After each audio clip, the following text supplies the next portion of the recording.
Check it out, guys. I just got these hat racks because I have a bunch of hats laying around and I've had nowhere to put them. So we're going to hang these up now in a couple different spots in my room and see how easy it is, and I'll show you everything that it can do. So let's unbox this here and see what's inside.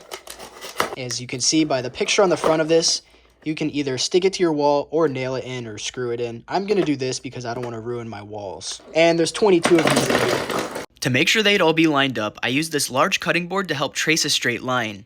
Then all I had to do was stick the hat hooks next to the line I drew and space them out as evenly as I could. I don't think I spaced them out evenly, but it should look fine when I put the hats on them. There's two ways that you can hang a hat to this. The first way is by taking the hat and slipping it in between here. So the hat's folded like this, and it just goes right in between by the button. And then for extra security, you can push the button through here. It might help a little bit, but yeah.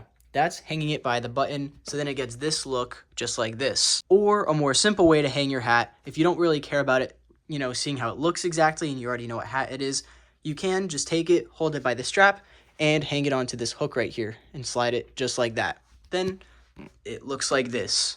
Now it's recommended to wait 24 hours before putting the hats onto the hooks, but for the sake of this video, I'm going to do it now. That's about it. I'm glad I have a spot to put these now, and it's kind of decorative in the way that I hung them up. This one sticks out a little more than the rest because of those boxes, but other than that, it looks great. Now I no longer have to worry about where I have to put my hats.